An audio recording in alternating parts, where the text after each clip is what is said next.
Messing with my head again.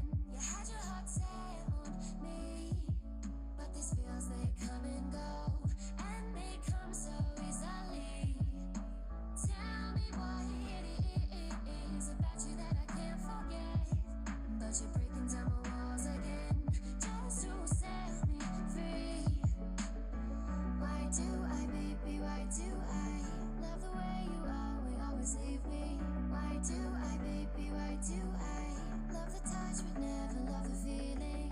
Why do I, baby, why do I love the way you are, we always leave me? Why do I, baby, why do I love the touch but never love the feeling?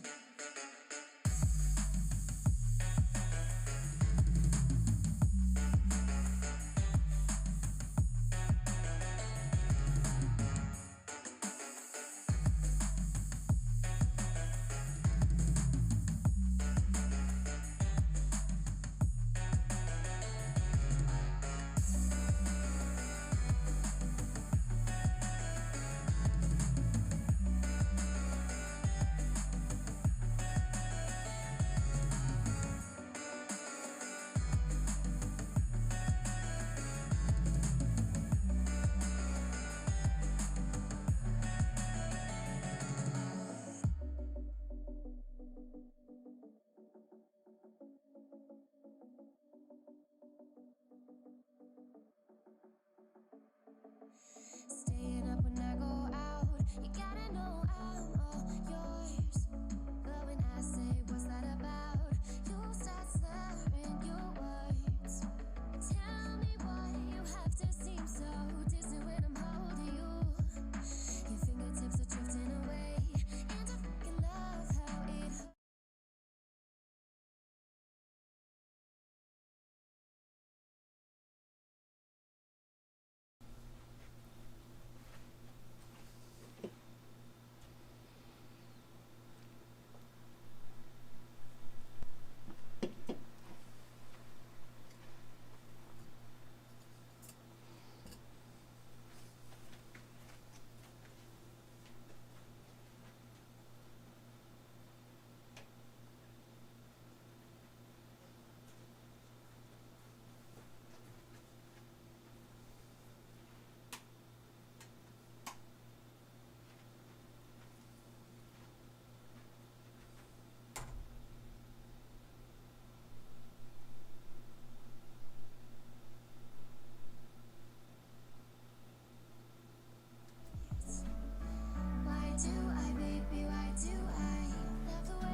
There we go. How's it going, everybody? I am not having my best hair day, so I'm probably going to tie this back. Jake, do you still not have any sound? Because I'm seeing all of my bars down here. I wonder if it doesn't... Maybe it does it on a separate track that I don't have going through the mixer. like you couldn't hear the intro. That's super unfortunate because that's like a whole minute.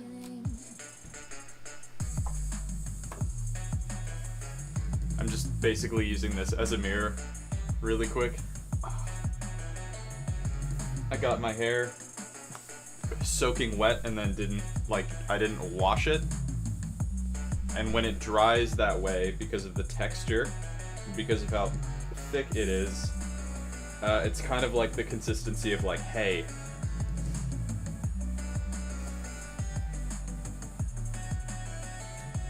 On your video at the beginning, there was no sound. Interesting.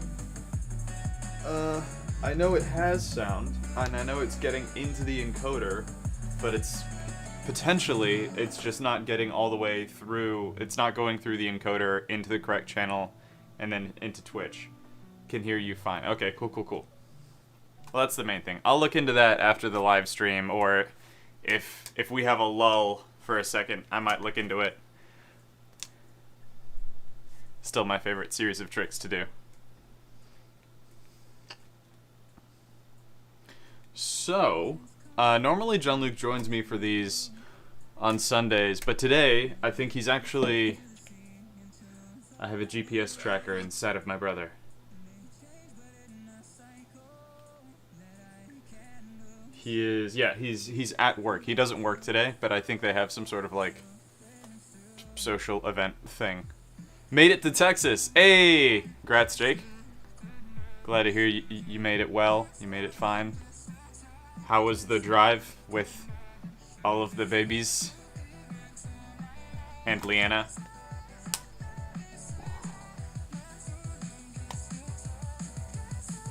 Is it his phone? Yeah, but he knows about it. John Luke can track me too.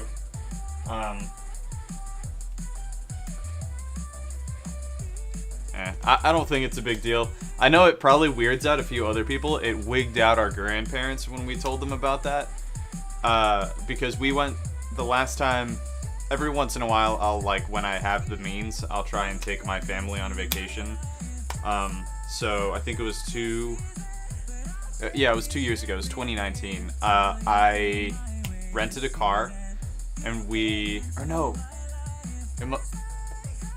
Rosalie was born already, so it must have been it was the end of 2020 then.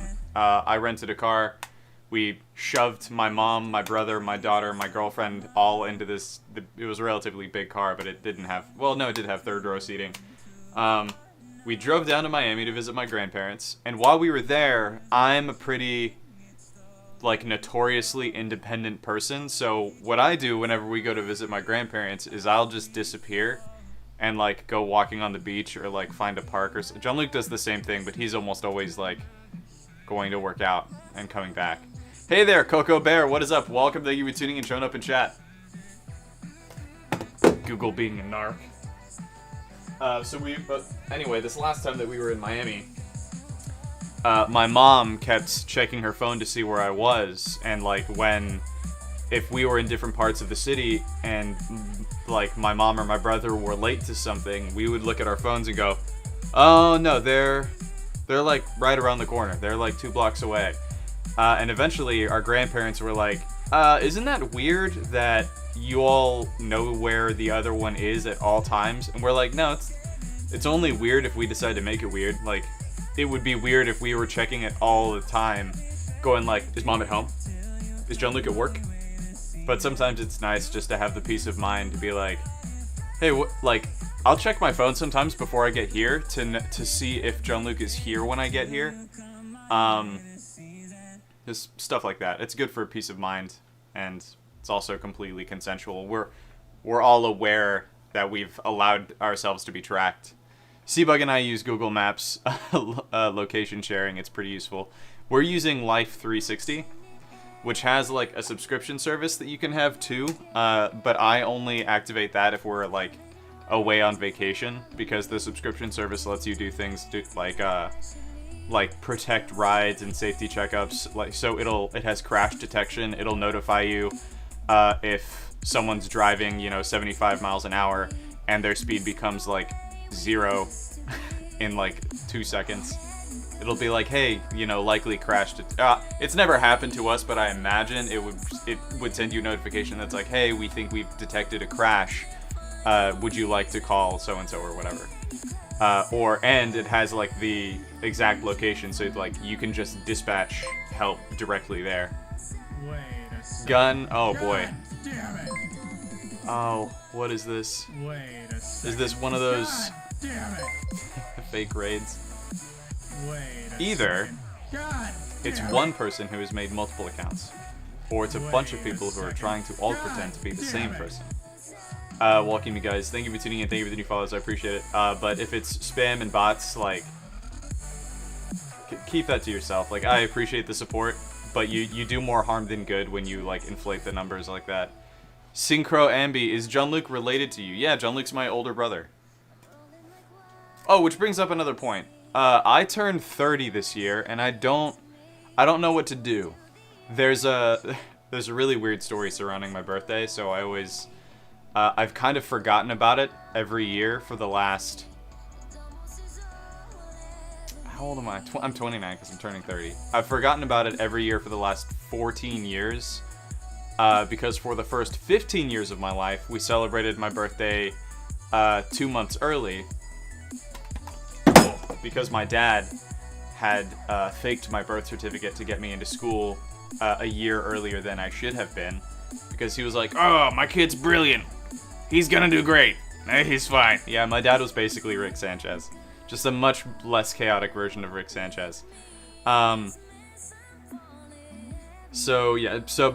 keep up the ruse and to keep me from opening my mouth, because I guess this would have been a big deal, like the kind of thing that would have gotten my dad arrested, they just went on with the charade for 15 years, and I didn't realize until I had to do a driving course. And technically the driving age is 16, but when you're 15, you can take a class, spend some time on the road, and they'll give you a permit, which means you can drive as long as someone else with a license is in the car with you. So I wanted to take the class because you can't get your driver's license at 16 unless you get your permit first.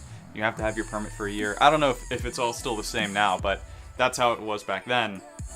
And so to enroll in the class, you needed like an original birth certificate and your social security card or something. And so I go up to my mom and I'm like, hey mom, can I see my birth certificate? And she holds up 2 pieces of paper that I can't see. And then she shows me one of them. And she goes, yeah, this one's you. And I guess the other one was John Luke's. And it checks out. I'm like looking over it. I'm like, yeah, this is a UK birth certificate. And then the date is different. It's not September 23rd. It's November 23rd. So I'm like, Mom, this one's wrong. There's a typo. And this is the moment she decides to tell me, no, that's your real birthday. So yeah, every year since then, because it's like my birthday being September 23rd was ingrained in me for so long, and this like shattered any significance that I thought birthdays had. I've just like forgotten all of my birthdays pretty much since then. Even my 21st birthday, I nearly didn't celebrate, and then the person I was dating at the time tried to surprise me with a party, and I was like, it was a party that like we got to at like 11 at night after driving 4 hours.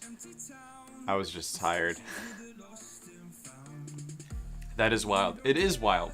So technically my fake birthday was a few days ago, which is funny because I told my girlfriend that she forgot my fake birthday, and she was like, oh my god, I'm so fake sorry. And I was like, that's okay. I'll try not to be fake outraged about it. So yeah, I just take it on the chin now. But she really wants me to appreciate my birthdays and stuff again, I think. And I guess I would like to. I used to really like my birthdays. So we're trying to figure out exactly how to celebrate my 30th. And she was like, do you want to just like go to Vegas and like, I guess I'll stay here, like pick a friend and go to Vegas or something? I don't know. I don't think I've ever done anything that big before.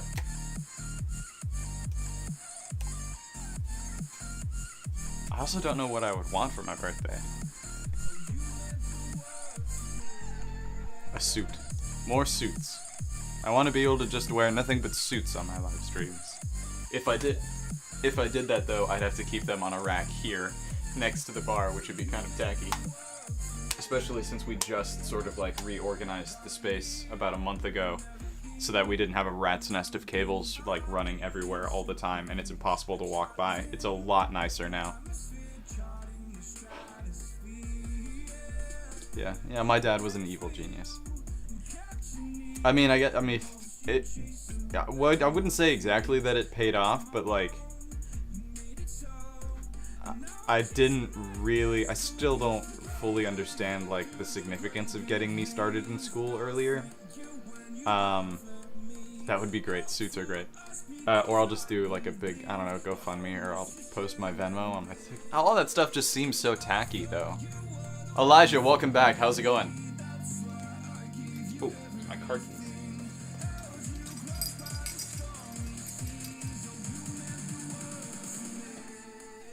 There's like, what color would you call this? There's like a burnt orange, or it's almost like somewhere between like mustard and like red suit at Express right now, and it took everything in me not to buy it. Luckily, I made the right choice not buying it, because I was actually I found it when I was walking around in the mall, and I was only in the mall looking for a gift for Hannah. And so I was like about to pick up the suit because they had it in my size, and then I was like, what the fuck, I'm not even here for me. This feels stupid, so I put the suit back. I do really like suits. I wish I had more of a reason to wear them. I can't really wear them like around my house because we have 2 large dogs, and I don't want to have to go get them like dry cleaned all the time.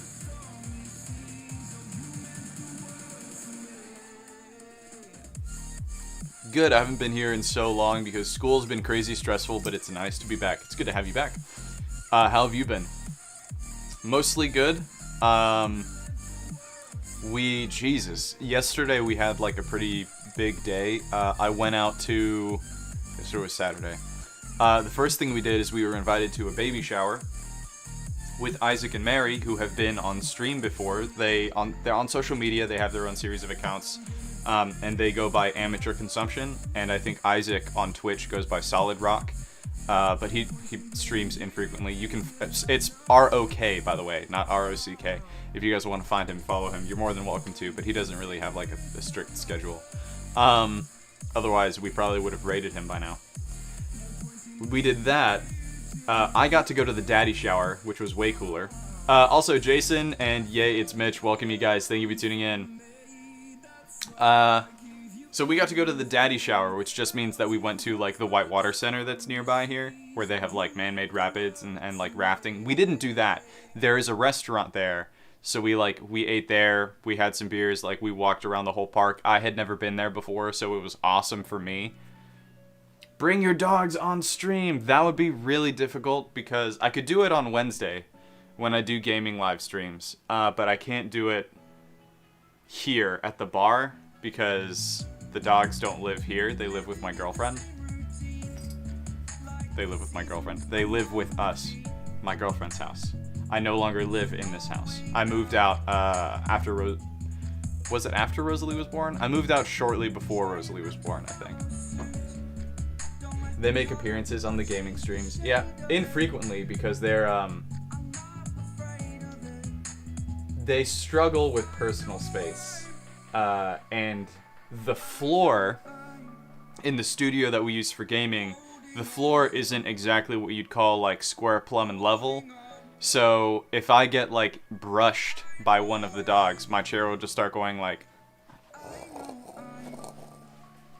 over to the side, which is really frustrating because I'm trying to be on camera. And it's always when I'm doing something important, like playing Trials in Destiny 2. And I'll start like scooting away from my monitor. Oh, which does remind me, thank you guys, I need to remember to grab probably just a bunch of PS4 controllers from here, because the one I have in the studio is not functioning currently. Well, it won't charge. I think the port inside of the controller itself is just come so loose. What kind of dogs are they? One of them, we'll say the more well-behaved one, the older one, is, her name's Jezebel. She's a purebred Australian Shepherd. And then the other one, the less well-behaved one, is Helix, who is Jezebel's puppy, technically. He is half Doberman, half Australian Shepherd. So, he's got a lot of energy. Does that mean you're constantly holding yourself in front of the desk? Yep, pretty much. I'll drift even if I don't get hit by something, and I won't notice until I'm like 5 feet away from my monitor and my arms are completely stretched out, and I'm like, this feels stupid. I don't know if it's gonna fit in my car, but it would be nice to take apart my gaming chair from here and bring it over there. But then I feel like I would spend a lot more time holed up in the studio just playing video, which would be nice for me, but not so helpful for Hannah. She starts training for a new job tomorrow, and I have a meeting at 3:30. I think I have to drop her off at work, and then I may need to do a gaming live stream tomorrow so that I can pick her up. I'll figure it out.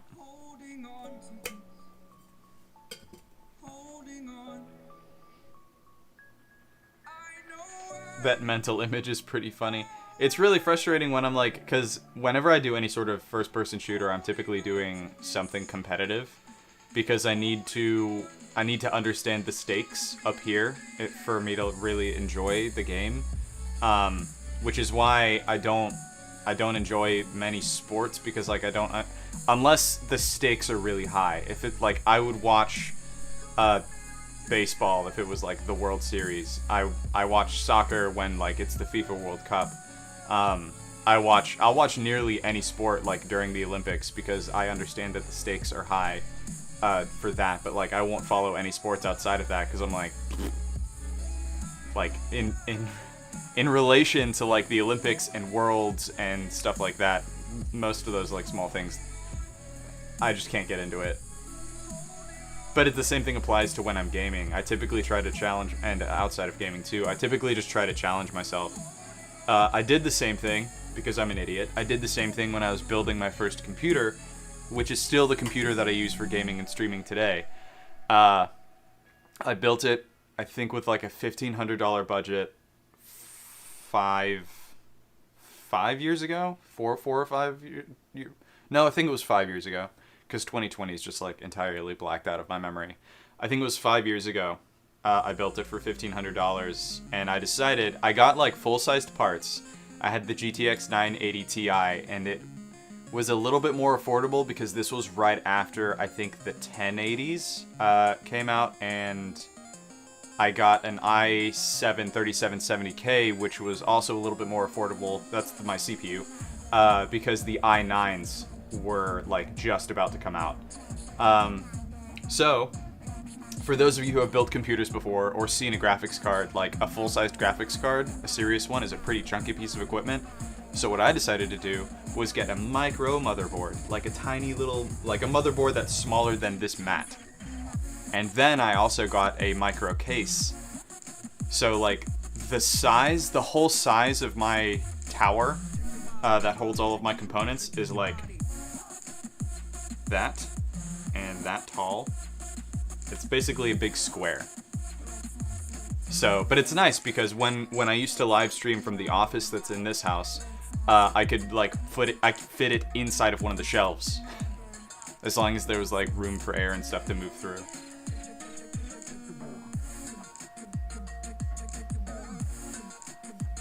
I've always seen Australian Shepherds online, but never in person. Oh, okay.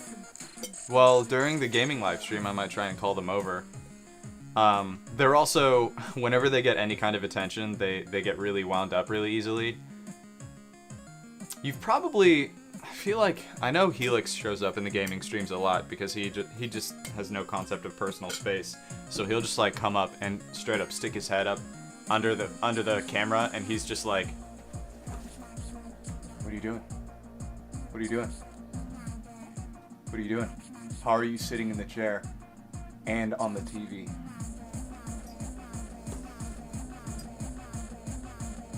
Why aren't you doing D&D today? Isn't it Sunday? We only play, I am wearing a D&D shirt, but we only play D&D every other Sunday. We had a session scheduled last week, but our Dungeon Master just, he didn't ask for any extra time, right? Because it's not his job. But he was like, "Hey guys, like, I'm just feeling kind of run down. I don't have the energy to like run the whole thing. And I talked to him afterwards just because he's been swamped at work because they lost one of their team. They didn't die. One of their team members left. So everyone's workload has gotten a lot harder. So he was just drained. So we were like, okay, cool. We'll give it another 2 weeks. Come back. So next week we will be playing D&D. But I'm happy to answer any questions for you guys. There's not really much because it's been 3 weeks now since the last time we played. So we left off with Orin. We'd been attacked by 2 hellhounds, and I believe I can't remember if it was a devil or a demon specifically, but we got attacked by some sort of like abyssal creature. Orin went all out for the first time ever in the campaign, which was hilarious because I've definitely let him nearly die a whole lot because I didn't want to metagame and I didn't want to just be like, oh, well, Orin has all these abilities I've just like never used before. I was waiting for the right time for it to be like a good story beat. And it fully paid off. But we killed everything in like the middle of the town square, basically. So there's blood everywhere. We resolved combat. We're out of initiative. And people are just like screaming because there's just these like corpses scattered everywhere of these hellhounds and stuff. And there's a 16-foot tall, like, abomination, hairy creature. That's Orin, basically. Because he, as a rune knight, he can become large, which is up to 16 feet tall.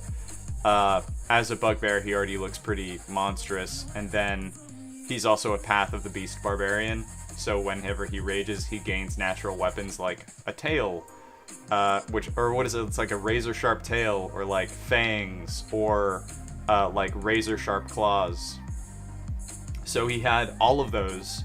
He had used every single charge of rage that he had, and he had become 16 feet tall. So he was like this creature with 10-foot long arms, razor sharp claws, fangs, covered in hair and matted fur, and then like this 15-foot long razor sharp tail, and he's covered in blood. So we got out of combat, and the DM was like, surprise, guys, everyone thinks that Orin is a monster, and they're probably going to come out with torches and pitchforks. And so our artificer, Cody, is just like, oh, okay, hey Orin, come here. So my character saunters over, and he just casts invisibility on Orin. So now no one can see him.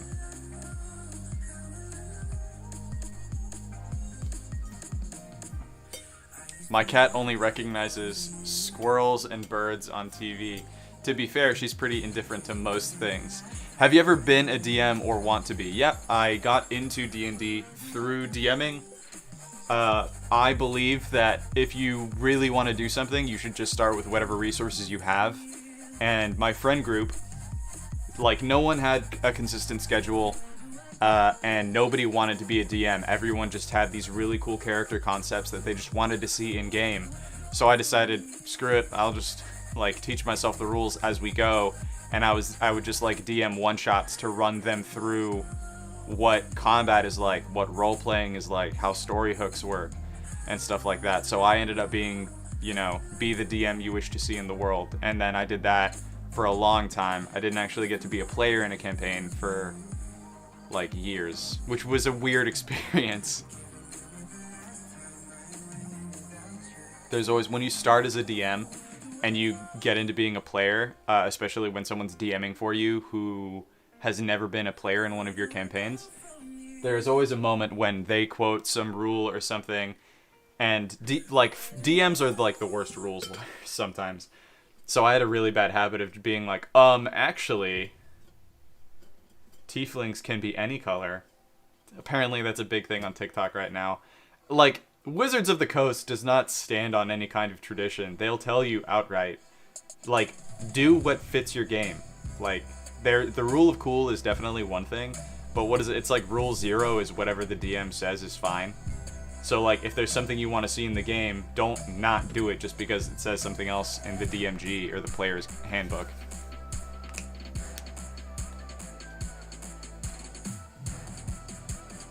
I am excited that, what is it? Wilds of the Witchlight? The Feywild Carnival Adventure sourcebook thing that came out about a week ago. Actually, I think it was 5 days ago, I think. That's been super interesting. I like the way that they've redone the Harengon, which were originally just Rabbit Folk and the Unearthed Arcana. And the way that they've redone the fairies is a little bit more balanced. I don't like that fairies now, rules as written, have to have wings, like physical wings. I kind of like the idea that before, the way their flight worked, it was unrestricted by what you were wearing, and you didn't need wings. You didn't have to like flap or even have wings to use flying speed, which is really cool for a character concept I had originally, but the character concept still works, basically. The Harengon are really cool because they have Hair Trigger, which I think allows you to add your proficiency bonus to your initiative rolls, and which is super easy to stack with like Swashbuckler Rogue, the Alert feat. Swashbuckler lets you add your Charisma to your initiative roll. The Alert feat gives you +5 to your initiative roll, and then there's and then you just naturally you add your Dex modifier to your roll too. So if you're a Swashbuckler Harengon Rogue and you're level 4 to pick up the Alert feat, you would have, I think at level 4, your proficiency bonus is +2. So you'd have +2 and then probably +3 in one of the others and then another +2. You would have probably +3 in your dexterity and then a +2 to your charisma.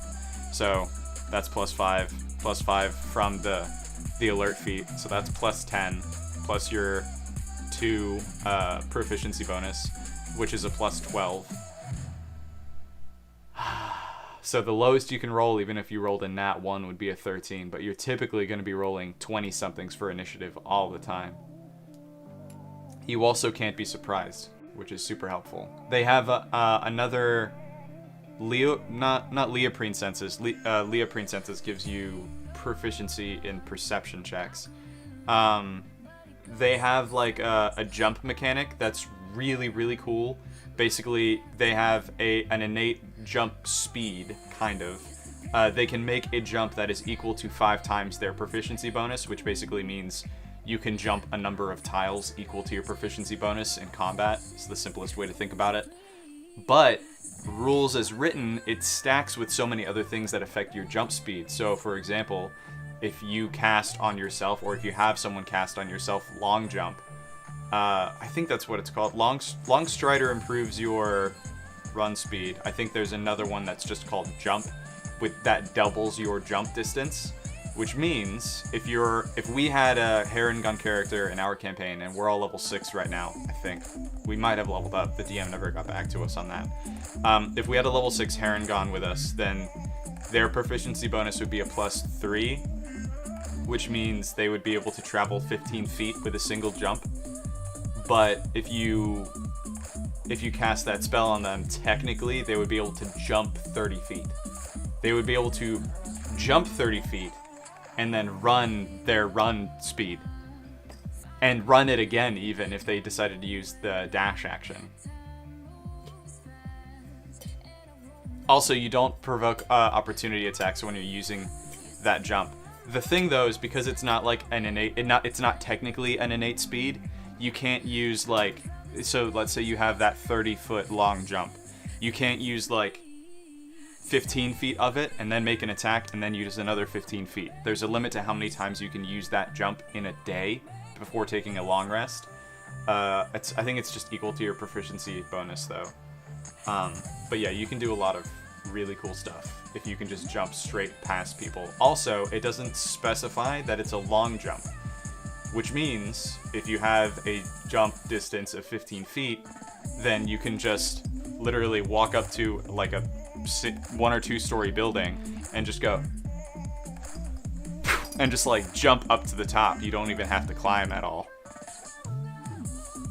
And if you're You could also play a monk, which would mean that you could reduce your fall damage. So in combat, you could just jump straight up and like suplex somebody. We used to call Wizards of the Coast to debate rules, but they almost always deferred to Rule 0. Yeah. And like Jeremy Crawford, I think, has said so many times, just like do what's fun.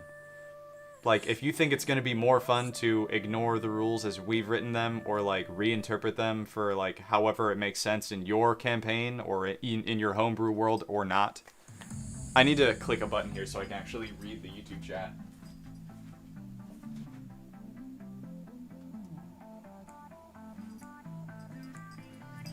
Hey, there we go. Is it Shadrick, the Project TV, I think is how that's pronounced, hopefully. Welcome, thank you for tuning in on YouTube. How's it going?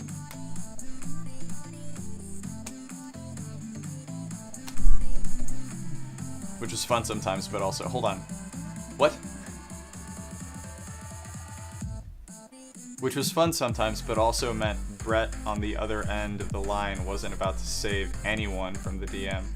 Yeah, there are definitely some times when, like, the DM should also be held accountable by the players in certain instances, because, like, even though it's everyone's game, it's not the DM's game to rule over. It's just easier, it's more efficient and convenient to have one person to make those executive decisions so that you can move on faster.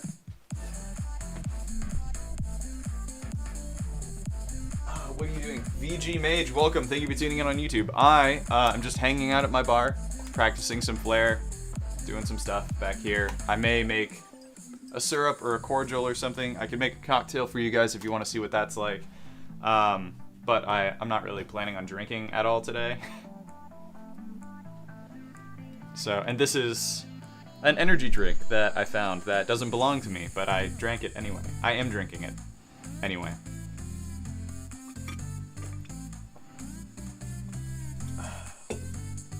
How did they change the fairies from the original source book? Or the original Unearthed Arcana. In the original Unearthed Arcana, fairies, I believe, had to be small. That you couldn't choose between small and mediums. That didn't change. There was mention in the Unearthed Arcana that you didn't need to have physical wings in order to use your flight speed, and there was no mechanical limit on your flight speed, meaning like it wasn't like Aarakocra where you can't use your flight speed if you're wearing medium or heavy armor. But, I mean, if you have a lenient enough DM, they could just do away with that. They could be like, no, that sounds lame. Go ahead and wear heavy armor. Or if it was me, I would say, yeah, you can wear heavy armor, but it has to be made out of, like, mithril. It has to be something... Mithril makes sense because it doesn't give you disadvantage on stealth checks, theoretically, because it's lighter. So it would make sense that that also wouldn't inhibit your flight speed. Or maybe I'll just say it cuts your flight speed in half. They also... in the Unearthed Arcana, they had something called Fey Passage, which allowed them to pass through any opening that was at least an inch wide. Which is really cool because then you can, like, throw a rock through a window and then just whoop, straight through the window. Technically, there are spells that let you do that, but it was a lot cooler that it was just a feature that you could use before. They replaced that with a Fey Magic innate feature where you automatically know how to use Fairy Fire, and then at level 3, you learn, you can cast... something. I forget what it is. It's a very Fey spell. You can cast something at level 3 once a day using that feature, and then at level 5 you gain the ability to cast Enlarge or Reduce with that same feature once a day. So that's in place of Fey Passage, because the idea is you can use Reduce to cause your character to go from small to tiny, which would let you go through, like, cracks and, like, doors that have been left open, like windows that have been slightly left ajar and stuff like that. Or you have to have a certain strength to be able to fly full speed. Yep. Amateur Consumption, what is up? How's it going? We were just talking about you guys a second ago. Oh my god, I didn't actually even finish telling you guys about my day yesterday. So I went to the daddy shower with Isaac, and Mary had her baby shower. Hannah was there for that. And then after that, we went home. We took care of Rosalie. She needed to take a nap pretty badly. I did some social media posting, and then I hit 25,000 on Instagram, which is super cool. Thank you guys for that.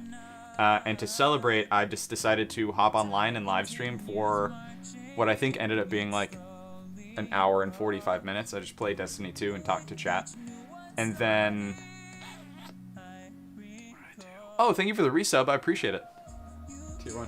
For 5 months. One more and you get the Trickin', I think. Finally. And then at the end of the day, we ended up going to a bonfire, which was really cool. But by Jesus Christ, by the end of the day, one of the reasons I'm not drinking today, by the end of the day, I actually tallied it up, and I had in the neighborhood of about 20 drinks. And which is a lot even for me. And so then I woke up today, and I wasn't even that hungover. But just in case, I started Googling some stuff, because I did, like, partially black out at the end of the night. I Googled some stuff about, like, memory loss and, like, alcohol dependency and stuff like that. And it was like, yeah, very, very early warning sign for, like, alcohol dependency. So I was like, okay, cool. I'm just gonna give it a few days, and I'm gonna see if I have any withdrawal symptoms. And then if I do, then I'll seek help. And then if I don't have any withdrawal symptoms, I'll just enjoy being sober for a few days. Either way, we've just gotten in the habit of drinking way too much. For the broke fairies who can't afford mithril. Or like you have to have it, just like go and get it enchanted or something by somebody so that it's lighter somehow, I guess. It doesn't really fully make sense to me because like I would understand the Aarakocra because they're large and they're avian, which in my mind means they probably must have like hollow bones in order to be able to fly.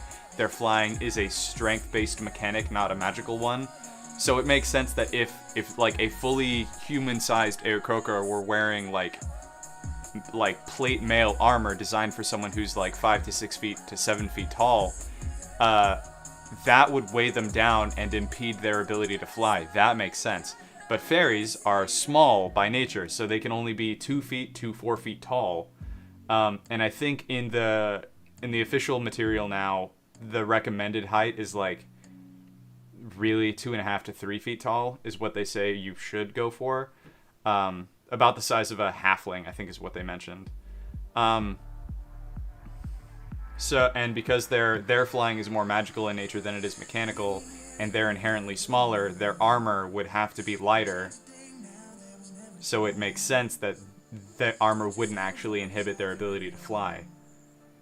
I would just cut their flight speed in half. I'd be like, yeah, you can put on medium armor or heavy armor, but unless I'll make you pass an athletics check to use all of your flight speed or something, or I would just say your flight speed is just going to be cut in half.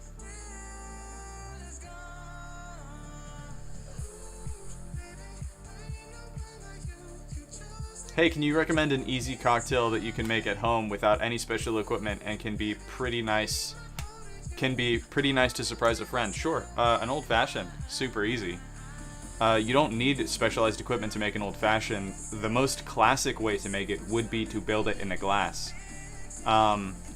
It's not a drink that appeals to everybody all of the time. You also only need like 2 special ingredients. You need whiskey and you need bitters. Or you could go crazy and make an old-fashioned with like an añejo tequila or a mezcal old-fashioned.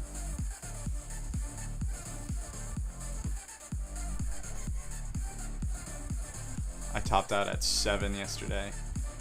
Yeah, well, I wasn't expecting my day to be as long as it was, and we did have a pretty early start. Quote my friend, I've never been drunk, I've just had enough where I can't feel my legs. I feel like that counts as drunk. That definitely counts as drunk. But yeah, that's a dangerous level of intoxicated to be. For me, though, I mostly want to curtail my drinking because I'm tired of, like, losing gaps in time and just... I'm functional even when I am drunk. I try not to like drive or anything like that, but it just sucks like having conversations that I forget about the next day. is the main thing for me, because that's time I'm never gonna get back. And it's super awkward to have to ask constantly, like, Hannah is typically the one who's out with me when I'm drinking, and have to ask her, like, what happened after we got our food? Because I don't remember anything after that. And then she'll go through, well, do you remember talking about this? Yeah, okay, I do remember that. Do you remember talking about this? No. And then, like, I also don't remember what I said during the conversation, so, like, sometimes it's good things, sometimes it's bad things.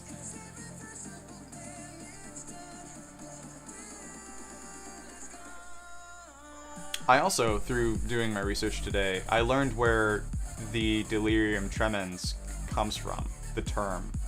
It comes from I think probably the most extreme symptom of alcohol withdrawal, and it's not common. I think there are 200,000 cases in the U.S. Or that have ever been reported in the U.S., I believe, was the statistic. But what it is, delirium tremens, is where your withdrawal is so intense from alcohol that you begin to hallucinate.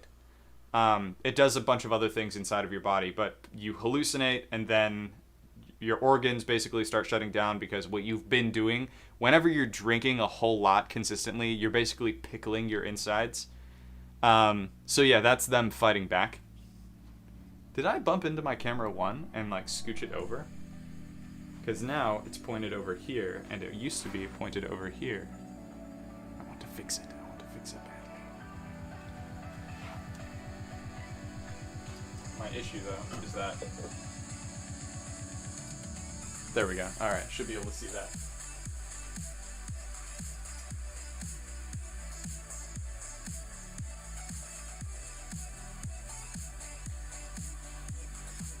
Oh, it probably happened when I, like, nudged it up slightly. Camera 1.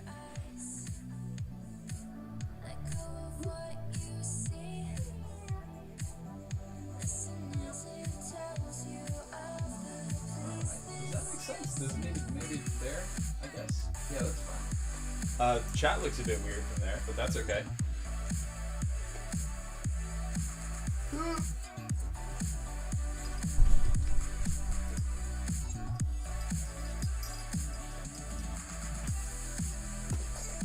Yeah, that's much better. Or at least the angle feels intentional when I'm here.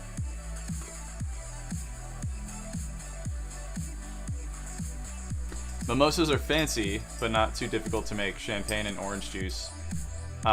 Something else I'm not 100% sure of. Nope, that's what's in a mimosa. I mean, you can garnish it if you want to. But that's pretty much it. Oh, I do have a story about mimosas, though, that I'm not... I mean, I'm a little bit backhandedly proud of it. It was in my first... Maybe, I think it was at least definitely my first month, but it may have been my first week as an actual full-time bartender. And I'd never actually made a mimosa before. We don't have them on the menu because we don't carry orange juice. But this lady came in and ordered a mimosa, and I was the only person on staff, and I was terrified that if I told the wrong person no, then I would just get fired and I would never be able to bartend again. So I was like, yeah, I can make that for you. I went to the back to see if the kitchen had any oranges, just by chance. Nope. So then I came up front, and I was like, all right, we don't have oranges. We don't have orange juice. Do we have anything that is like oranges or like orange juice? And I found Fanta that we happened to have. So I just mixed that with her champagne, and she must have liked it because she ordered 2 more.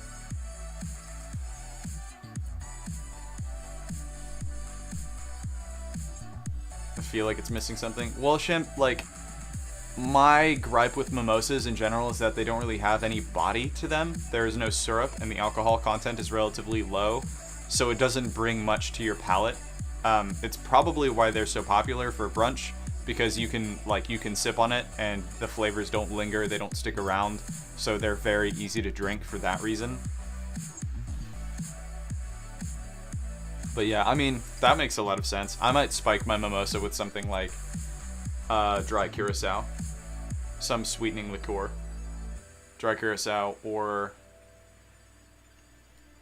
Because you have acidity from both the champagne and the orange juice, so you could even use something like Luxardo Maraschino or Aperol. That would make a lot of sense because you're already using orange juice. And then the bitterness from the Aperol might curtail some of the sweetness so that it doesn't get overly sweet. John Luke said, headed back if you're still alive. Shawam. Broke bitch mimosas on me. Yeah, I knew that I wasn't making it right. But also I was doing the best I could with what I had on hand. And we didn't have anything like a mimosa that I could have served. The closest thing to a mimosa I could have served her would have been like a French 75. But that's a lot more effort. And also, it's not quite the same thing.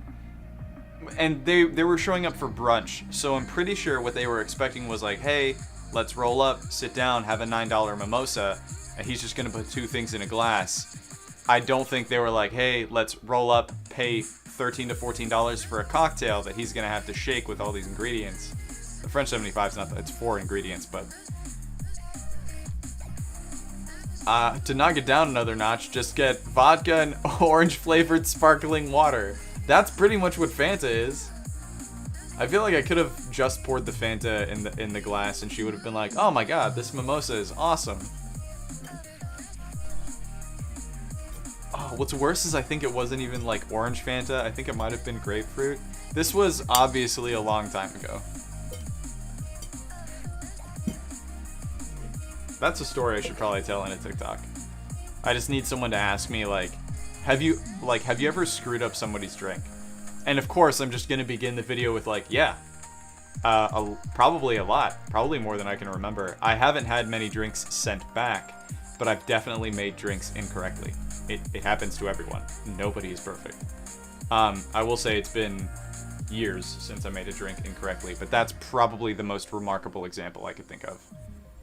That, and I think I misunderstood the distinction between a whiskey sour and a sidecar a long time ago, and so I made a sidecar that had egg white in it, which looked really cool and tasted just fine, but when it got out to the table, understandably, the lady who ordered it was like, why is there no sugar rim?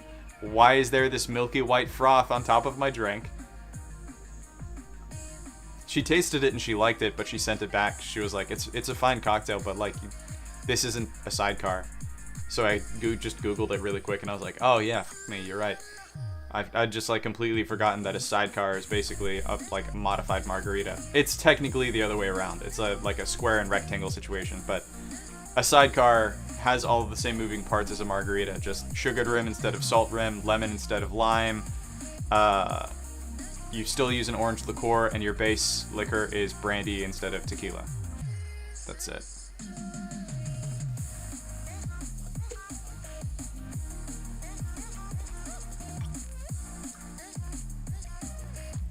I have seen a lot of stuff, like inconsistencies online recently, around what is considered a daisy-style cocktail and what is considered a sour-style cocktail. Originally, I believed daisies were liquor lengthener and sour. So, like a Tommy-style margarita would have technically been a daisy. I'm gonna head out. Have a good stream. Angry Lila, thank you for tuning in, sticking around, showing up a chat. I do appreciate it. Enjoy the rest of your night.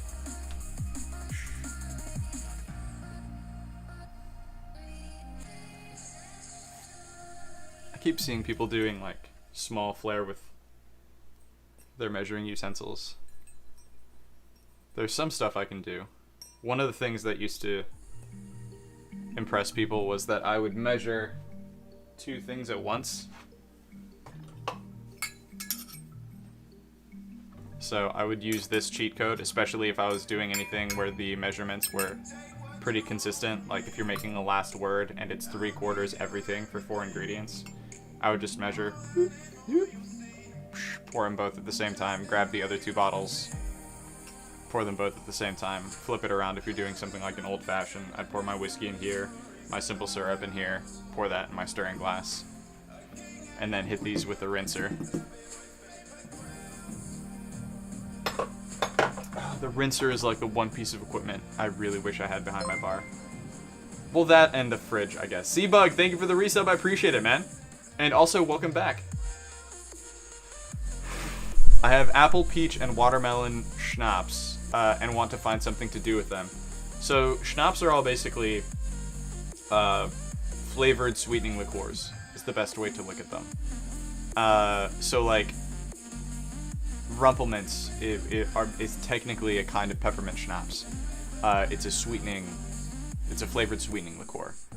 So, for the apple and peach, I would probably, since we're moving into fall, I would think about doing something like fall spiced related. So like apple pie, peach. I don't like peaches, but I know that there is like some sort of like caramelized peach dessert. But doing that, like working with some caramel flavors. The watermelon is a little bit harder. I might do watermelon, schnapps, pineapple infused tequila or mezcal, and then you just need to find the right acid component to balance those two together,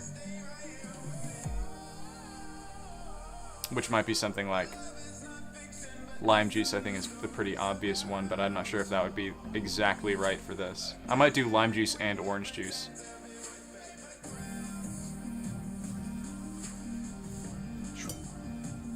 Oh, before I forget, I don't need this back there anymore, which is nice. That's a satisfying catch. What does flare look like on camera 1?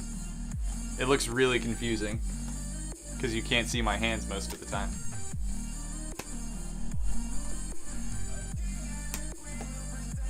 What time is it? John Luke should be here relatively soon.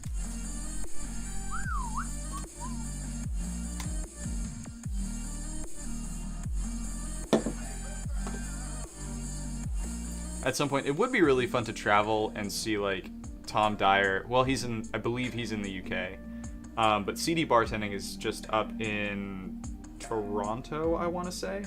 It'd be fun to just, like, go and have him actually teach me how he does flare and actually be taught. Instead of just going in blind and having to learn my own shortcuts for things. Like aiming for your ear and stuff like that. Aiming for your ear. Looking at the top of the throw, throwing to your hand instead of just throwing it blind. I didn't think I was going to get that, but I'm going to go out on top. I'm not going to try that trick again.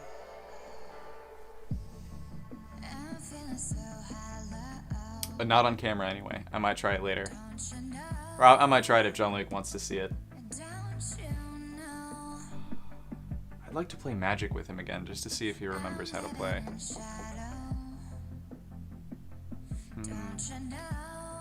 I wonder if the other guys are playing. By the way, another reason we only play D&D every other week is because there is another campaign that happens not parallel to ours. It happens in the same setting, the same homebrew world, but theirs is, I think, 700 years. It's either 300 or 700 years. I can never remember. In the future from ours. So we're setting up a lot of like precedents and stuff that they get to see how those decisions have unfolded. Certain things like, because John Luke made a certain character choice when he was designing Anvir, they now have Loxodon in the future, like a lot of them, because they in our story world, the Loxodon were brought over to the main continent by Anvir's family. So they're like kind of indentured to them, but 700 years in the future, they just have, I believe they have their own like huge merchant enterprise, which is awesome. Do you like Minecraft? I don't think I've ever played Minecraft. I've seen a lot of people play it. I've watched my brother play it. I don't enjoy watching it very much. I find myself like asking, what is that? What are you doing? What's going on? I don't get it. But also, I don't really want the answers to those questions. I'm just like, I want context, and then I'm just like, oh, okay. That sounds fine, I guess. Which is ironic because I do enjoy games like Valheim for their building mechanics and stuff like that. I think for Minecraft, it's just Honestly, the art style, I can't get into it. That's just my own personal take.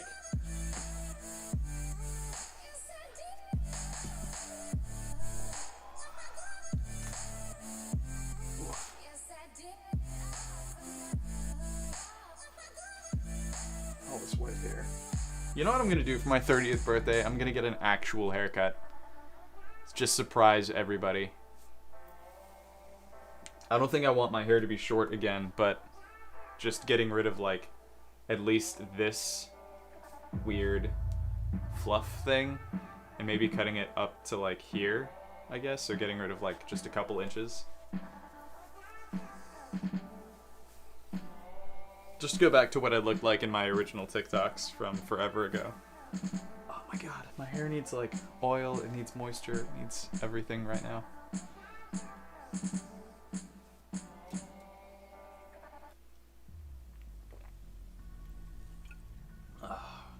Oh, and when John Luke gets here, then we can really talk about D&D. Get nerdy. Time to check his GPS tracker.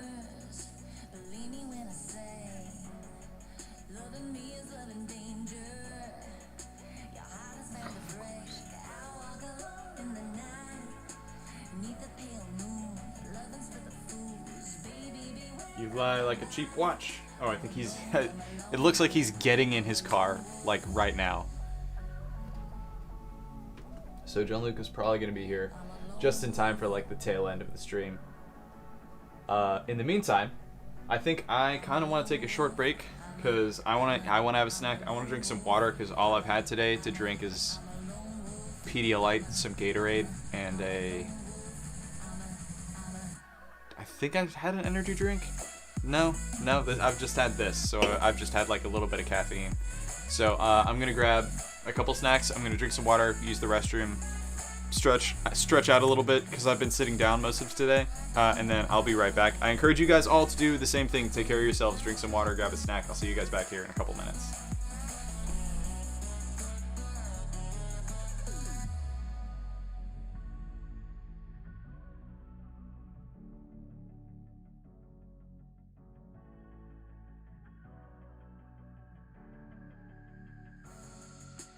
Creeping through the shadows and the corners of your mind. I go where the wind blows. I run but I don't hide. I hear the call of the wild.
might be able to solve this audio problem.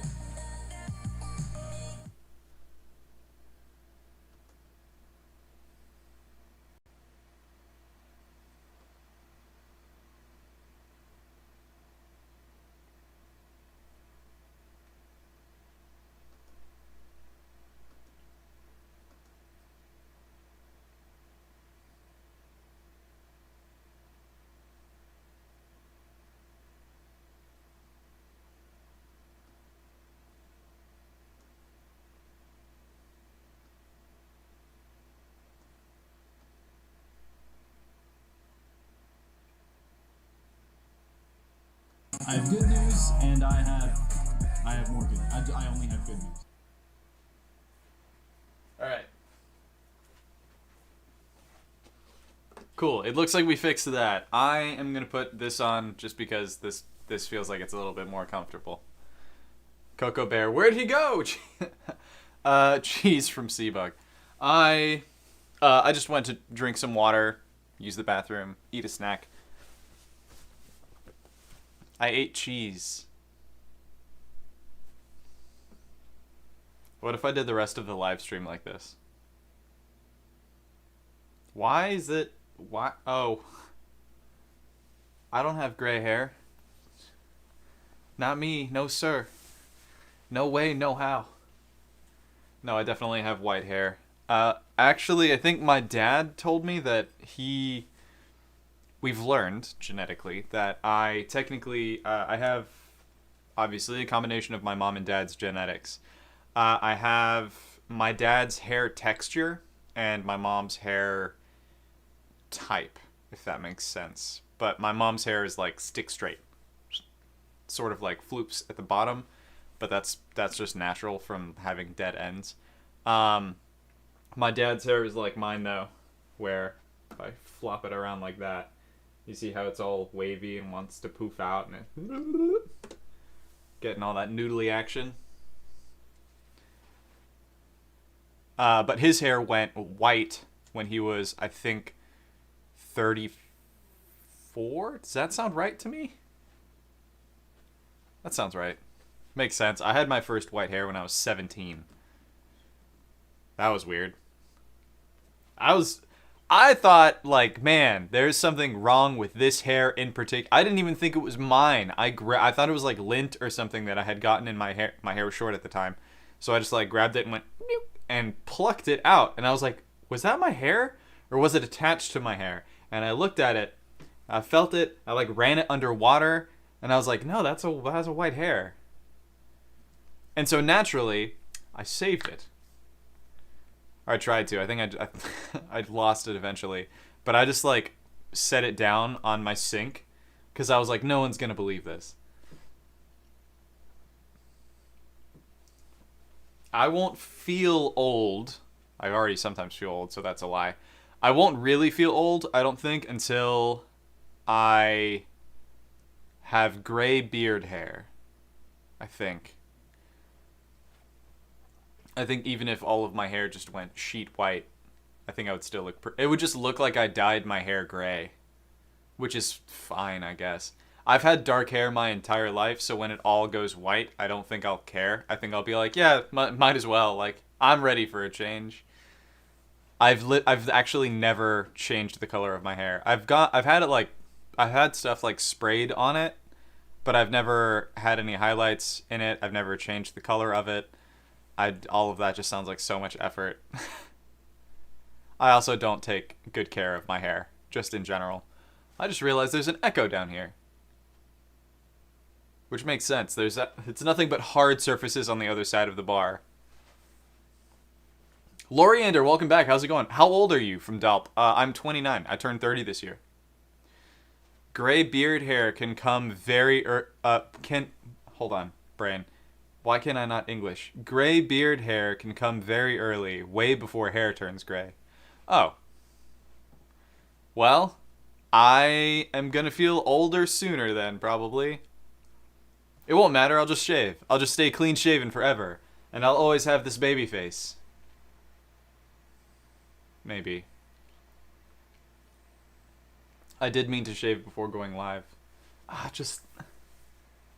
I don't mind having gray hair. I don't like that it makes the rest of my hair just look dirty. It like my hair's not dusty. There's actually literally just gray hairs that are poking out in just the right way to make it look like I have a patch of dust or something in my hair.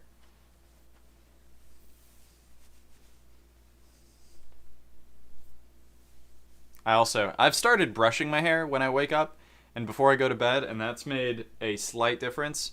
I did fuck up today when I decided to get my hair fully wet and then not wash it. So I might need to put oil in it or something before I go to bed. Babyface for the win. Yeah, I still have people who are like, he's not even a bartender. He's not old enough to serve alcohol, which is charming.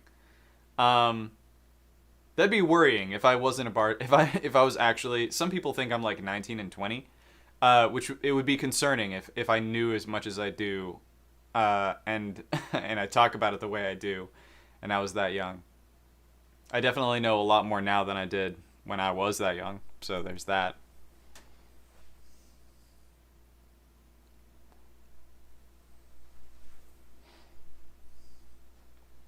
Babyface. I like it. I think it drives Hannah crazy. Potentially.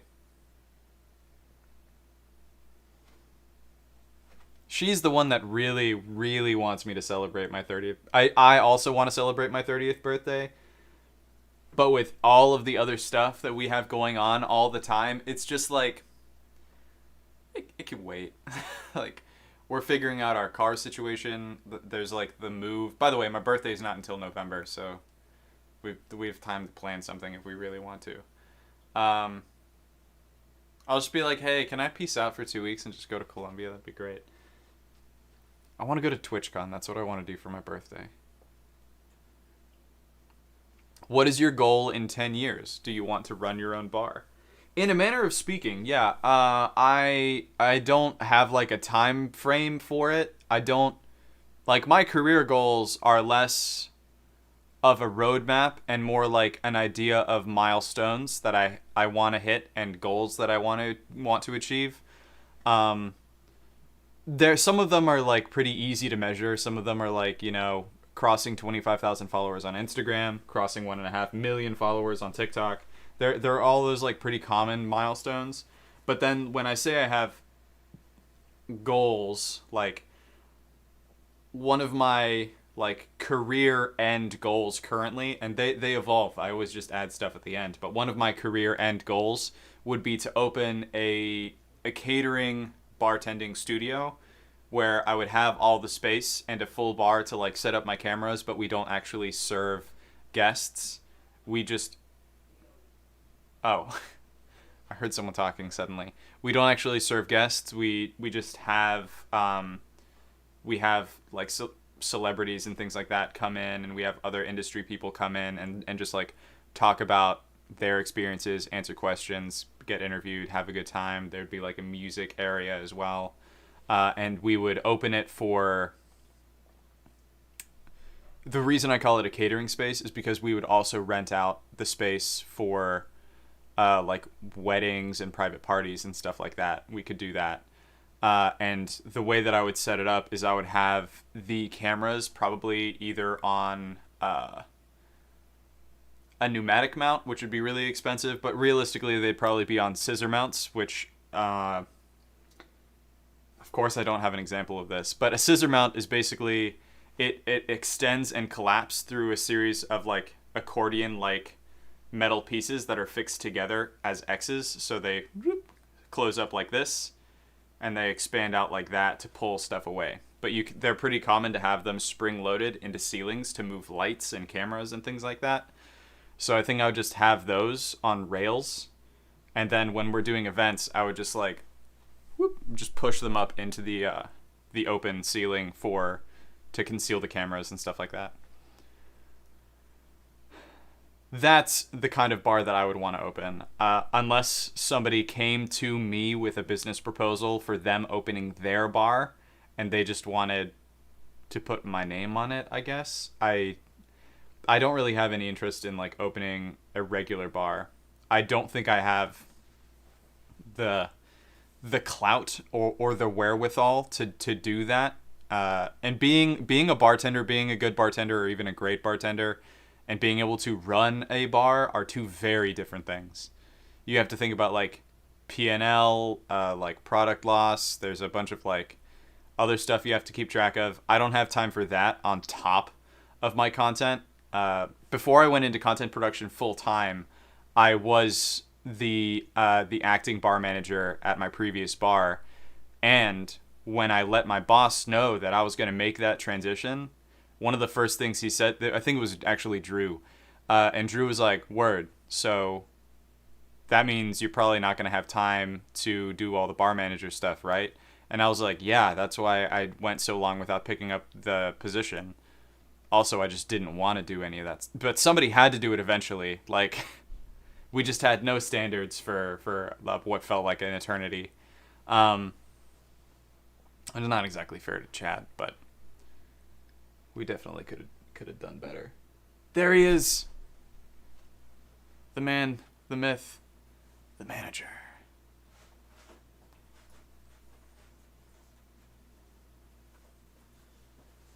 I'm drinking one of your energy drinks. What is that? Just chips? Yes, just chips.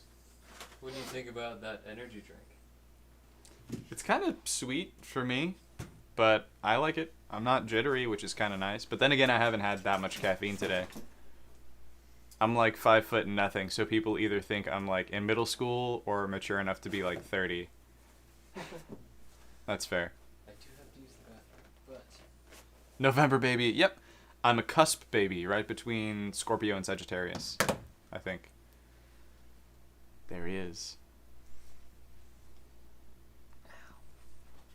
I am not drinking, but if you would like to have a shot, you can pour yourself a shot. Dude. Were you already drinking at the party? Maybe. No. For legal reasons, no. I said I wouldn't, and then I did. And then I did some more. And then I waited until it was safe for me to drive. And then I got here. That's fair. But yeah, here we are. Hey. Oh, 5'0". Oh. Synchro Ambi. Synchro Ambi does that. Have we talked about this before? Probably. But we were talking about how I have gray hair, but I have a baby face, so it's going to be really weird when all of my hair decides to go gray or white. Yeah. It's weird. Like when I grow the facial hair and actually grow it, not like this weird peach fuzz high school level bullshit. When it actually grows out and it's thick, I don't have a full beard, but I definitely look a lot older. Actually, I probably just look my age when I do that. Angry Lilith says hi. Hello. I'm wiping off some of the ATEM. Whoops. So if we accidentally change scenes, that's why. I just realized there's like sugar and stuff caked on here, so I'm just giving it a nice gentle wipe over all of the buttons. I do need to pee though, so I'll be right back. Eat some of these chips. Came back when I saw JL on Seabug's phone. Anyone tipsy from Loriander? Jean-Luc maybe, but I'm not. I haven't had anything to drink today. I don't know if it's a good thing that like my drunk behavior is indistinguishable from my sober behavior. I think I'm just more impulsive when I'm drunk, so I do more of the things that would naturally occur to me to do anyway when I'm sober.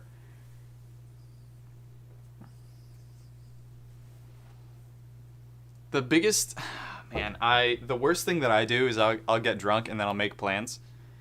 It's terrible because then I'll have people hit me up the next day, or like whenever we said we were gonna do stuff, and I have to be like, oh man, that was drunk Nico like last week. I can't. I really don't have the energy to do that. That's the worst. That's why I try not to like check my emails and stuff like that. Well, I try not to respond to emails when I've been drinking, emails and DMs. I've definitely had nights where I was like blackout drunk, and then I'll scroll back through my DMs and I'm like, wait, I had a whole conversation with somebody?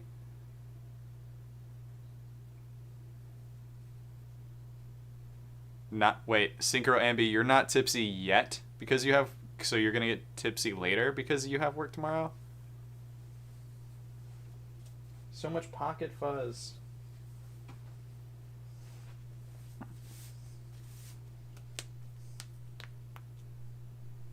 All of the cracks.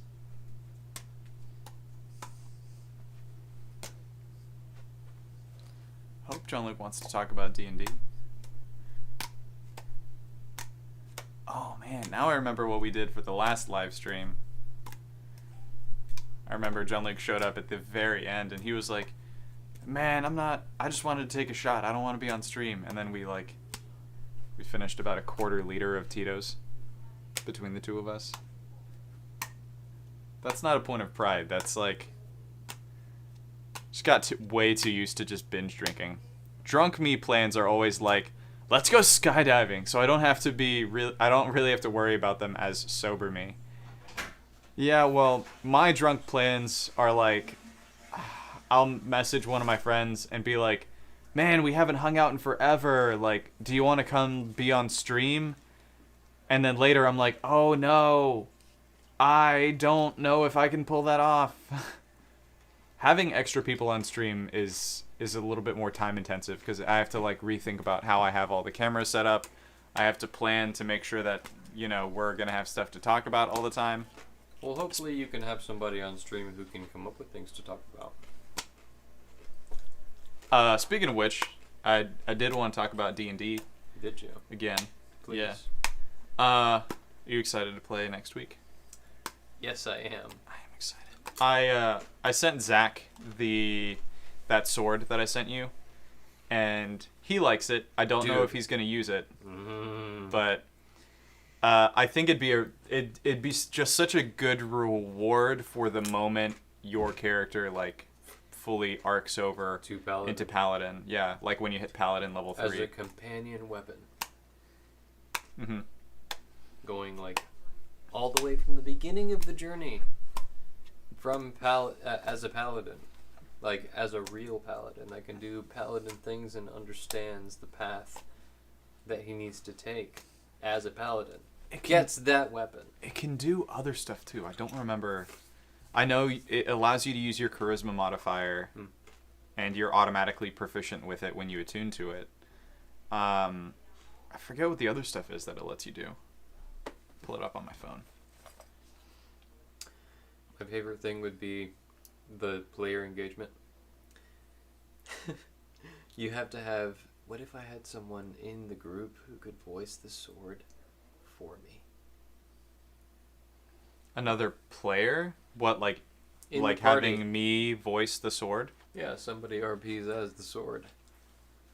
I feel like it'd be fun to just have guests RP the sword. Good. And just be like, invite other people who want to play, but like, you're weird. You don't have to make a character. We just want you to voice John Luke's sword. I don't know if it would take someone with a lot of creativity and motivation, though, I think, to do that instead of like wanting to play their own character. Somebody in the party, though. Because I know that, like, people with creativity to spare, I'd do it and give your sword like a really weird. I'd give him like an obscured, like, Austrian accent. Yeah. Yeah, I was thinking about that. Like, I could try to do it myself, but that would be like... I only imagine that in a... just featuring only me, a one-on-one scenario, just like back and forth camera setup, where I'm just changing my outfit and just... It says its voice sounds silvery and melodic. Wait. Just make it sound like Elmo. I mean, we could just reflavor it, because you're not going to get it exactly like this, probably. It's probably just going to be a reflavored, retextured version of this. Oh, that's the other thing. It's technically a Vorpal weapon, which means when you roll a nat 20, if the thing you're attacking has a head and needs it to live, you automatically kill it. You don't even roll for damage. So, if I attack the head, You don't have to attack the head specifically, but if you roll a natural 20 and you're attacking something that has a head and needs it You to kill live, it? you kill it. okay, that plays so well into Anvir's entire mechanic as almost a god. But then you add that when he just decides to dabble in the discipline of being a paladin, he finds a calling and just dabbles in that calling and just happens to have this weapon that grants him the feature of being able to one-shot people if they have a head and require that head to live. That's very Anvir. Just kind of like his luck plays into his ability to get results. And if you roll a natural 20, even if you're attacking something that doesn't need its head to survive, you deal if you're attacking that, you don't kill it outright, but you do deal an extra 6d8 damage on top of your crit damage, which is a lot.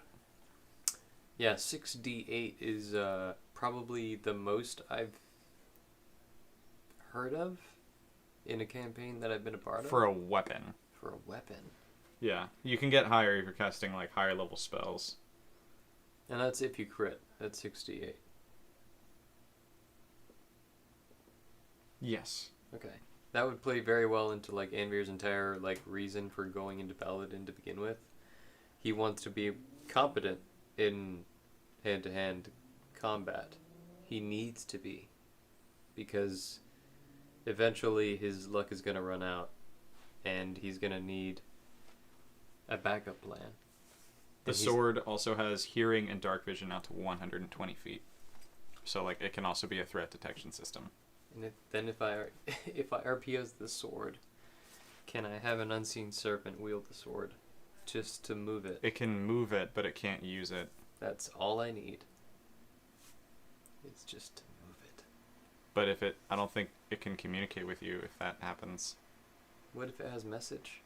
If the sword has message? Yeah. I think if you might be able to cast message on the sword to get a message back, which is just a cantrip. So it would be as simple as like you give the sword to your unseen servant, the unseen servant like floats it over somewhere, and then you would just be like, you would have to like point over at it and you'd have to talk out loud and you would just wait for the sword to message you back. Okay. And if the sword is able to do things on its own, I need to know the range of like the different things that it could do, right?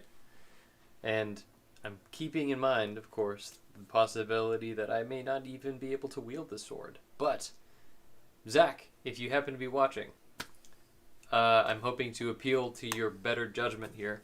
I want to have conversations with the weapon that I bring into battle. Because that plays very well into, like, bard. Like, if you're going to be, like, basically a lawyer type of bard, someone who's really, really effective in just conversational settings, or maybe conflict resolution settings, or conflict creation settings, depending on how you play it. Somebody who's really good at just like having one-on-ones should have it. Like, it would just play so well into their narrative to have a weapon that just like the better that he is able to convince this weapon to kind of like take his side, the more effective he can be in the situations that best suit that weapon.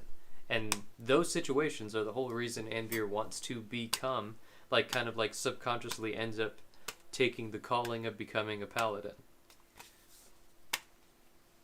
Another mechanic of this weapon that works really well for your backstory as a lawyer and like appealing one-on-one, like all the stuff you were talking about, if you miss 3 attacks, which for in your instance is going to be almost impossible, but if you miss 3 attacks in a row, your attunement to the weapon ends, and the only way to regain that attunement is to take a long rest and then basically argue with the weapon to regain attunement.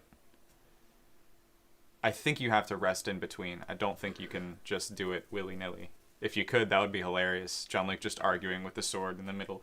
Why won't you work? No, it would have to be like before battle, for sure, as a preparatory step. I'm just like, but it can't be out loud either. And if it is, it would be in whispers. And if it's in whispers and it's audible out in the open air, even if it's within like a short range, imagine this. Imagine a setting where we're kind of like in a closet or an elevator situation or a dumbwaiter of some kind. I'm thinking of those because I know that in the HME those exist. And if they exist in the HME, you can count on them existing in the universe that we play in. The whole group's there, the whole gang, the right people. We're inside of this confined space, and Anvir is having a very quiet conversation inside of this space with the whole gang. But it's just between those two. If that's the only way that they could communicate, I would love that. Because then they chime in. Unless they can't understand kind of like what the sword would be saying. But if they could, that would be so good. I think mechanically the sword can like speak. Because otherwise you would have to be attuned to it for it to talk to you, which would make the reattunement process really confusing. I think it can regularly speak, but I don't know if it's that or if it's telepathic, because I don't think it has I think it might be telepathic because it doesn't have a language, which means you may need to be holding it or casting a spell on it to talk to it. Sentient, chaotic, good, greatsword, which makes a lot of sense for you. It has an intelligence of 9, a wisdom of 14, and a charisma of 18. It has hearing and dark vision out to a range of 120 feet. Oh, it can... I was wrong. It can speak, read, and understand common, and its voice sounds... So it has a voice. So it probably does, like, actually literally speak out loud. Probably. But, I mean, you could just talk to Zach, and Zach would be like, yeah, if you wanted to only talk when you're holding it, and then you have to act as, like, a translator, that's fine. Yeah. That's interesting. The sword itself, you'd have to be holding it to have a conversation with it, and you could hear. No, I think it can physically speak. It has an audible voice, is what it was saying. It speaks common. So I'm pretty sure you could also just like the sword. You could not even be holding it, and it could be sitting next to you, and the sword could have a conversation with like Orin. Yeah. What I imagine is this. It could even be in like the elevator represents a transport situation. You could be in a cart of some kind as well. You're like in a carriage or whatever, and the whole gang's there. We're all like here, hunched over, very, very confined quarters, and a conversation begins between Anvir and this sword, and everybody else can hear it. But because of, like common politeness, I guess, they decide not to just intervene right away and only get involved when something comes up that maybe involves them. Like a name is brought up, a name of someone who maybe is also in the cart, like Orin's name or whatever. Imagine you're Orin and a conversation comes up about you and nobody asks for your input, but you're there. That's gonna happen. I feel like that would happen. Because this sword, as you stated, has an intelligence score of 9, which is below average. Yep. But charisma, very high. 18. Charisma is 18. Almost as high as your charisma. So in conversational settings, you can bet this sword is going to bring something up audibly in these confined quarters, that's going to happen. Like in this situation, we're a very small, organized, like crime family, almost. We're like butting into the underworld, kind of like as an organization. What if we get the sword and then we give it to one of the robots that Zorthal is making, and then it takes over the robot? Yes, we could do that. Brain blast. Yeah, we could do that, and have it be like The sword would have to be like attached to it somehow, or it'd have to just have to. We'd have to engineer I feel it like to it have a would- very high dex It score. would have like a sheath or something, but like the sheath basically nests the sword into the body of the thing. Yeah. So like Warforged can use weapons called like arm blades. So it would just convert the sword temporarily into an arm blade that Yeah. it would like keep like nested in. Well, it's a great sword, so like you can't have it in a small area of your body. It would No, probably but- have to like be where like right on top of where his spine is or something. You could turn it into something more useful in the state that it's in, because it's not in its most effective state as like a flesh rending machine as it would be sheathed in more of like a siege weapon state. Does that make sense? Like a wrecking ball could be a very sharp weapon sheathed. You mean like making it spring loaded? So the sheath itself, if it's going to be attached to the arm, Mm-hmm. if it's like essentially a baseball bat coming out of the arm as Mhm. a greatsword, sheathed, that would be the effect that it would have. And I mentioned siege damage. Doesn't have to be siege damage, but it instead could be a blunt weapon, but a very large one. A greatsword that is sheathed has a lot of mass, Mm-hmm. and if the sheath is composed of a material that could be used as a weapon on a mechanical unit, like one of Zorthal's units, Mhm. then yeah, I could definitely see that being used as like a battering ram, essentially. I feel like that would be a fun way to let a new player like play through without having to make a character. Just be like, no, we got you. You're gonna be playing like this level something Warforged, and Yeah. we already know how we're gonna introduce your character, but it's like I guess the personality of the sword changes each time, and the class of the Warforged changes each time. I feel like Yes. that would be really funny. Good. They like roll on a table to see whether they're gonna play a level 6 like warlock, hexblade warlock, which would be super powerful, or I mean, the sword is aligned chaotic good, so I feel like it would make sense if when you attune to it, or when it Has becomes its fully own- sentient, it would make sense if it's already like a paladin. Yeah, it's its own character. I would feel like if it's inhabiting an inanimate object, like some kind of exosuit, like a Warforged type of body, it takes the form of that body, and if it decides to leave that body and go into some other body, it's the same thing, like the same personality, same memories, same existence, essentially, like, because if it's going to have its own stats as like a 9 int 18 charisma kind of deal, like the personality, if that's going to change, like, and all of those attributes remain the same,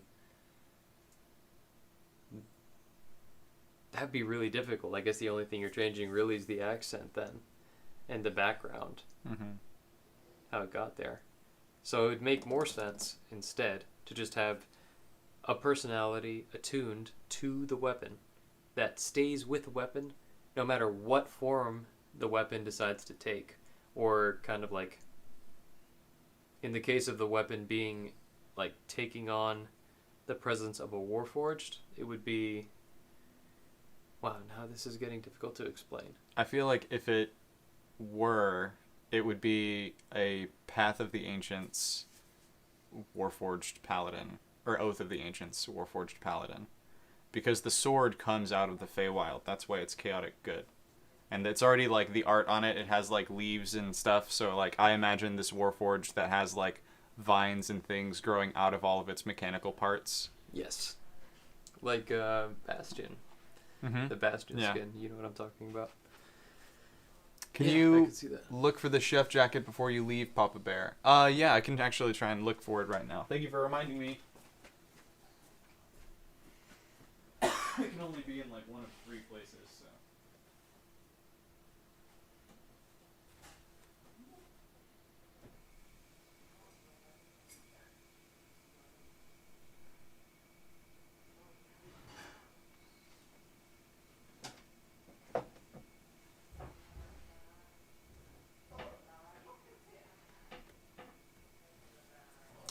Can you pour me a shot? Can I pour you a shot? Yeah. I feel like if I pour it myself, I'll feel guilty. I'm gonna get on Valheim after this. I saw what you did to the tower, by the way. It looks dope. Oh yeah? Did you explore it, like all of it? Because there's just quite a bit of detail in there. I thought I did. You used a ton of iron. Yeah, it was very intentional.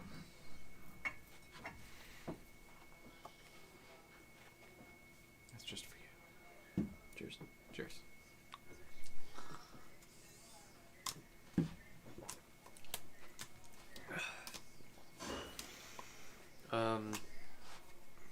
I'm excited for tomorrow. I have a meeting with a game studio that's working on an NFT-based RPG. In what So, capacity? I don't know. That's what the meeting is about tomorrow. I need to figure out like what the scope of their project is, what their deadlines are like, and what their budget is. Let So me know if three they main need things. voice stuff. If they need voice stuff. Yeah.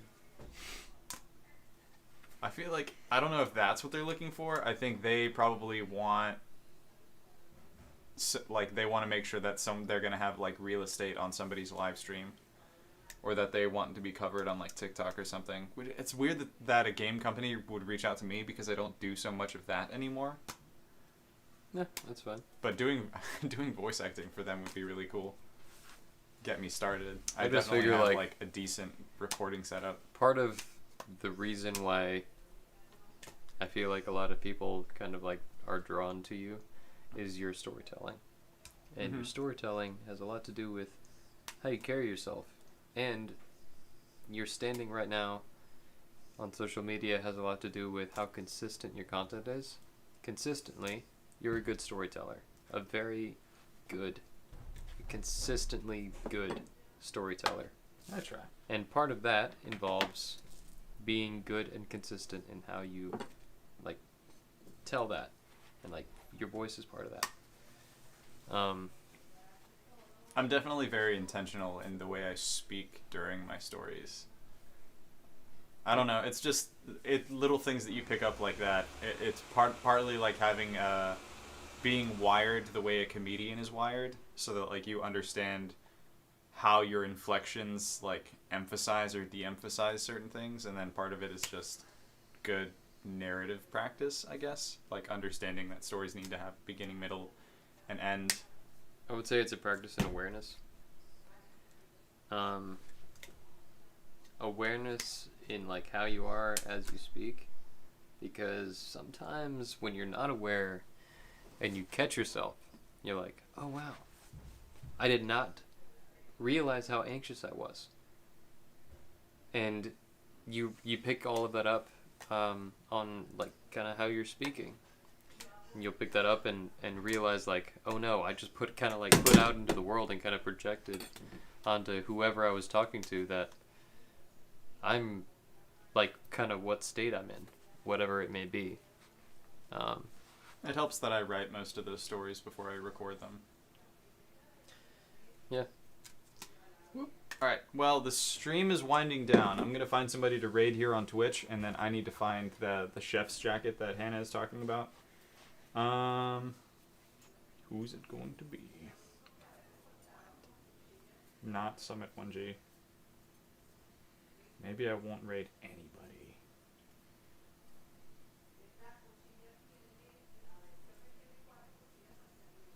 Raid OG Aristotle. That'd be funny. He's playing Genshin Impact. I feel like I'd like to raid somebody who's doing like just chatting, like a smaller streamer who's doing just chatting, but I can't really find any. Gas station simulator? Wait a second. God damn it!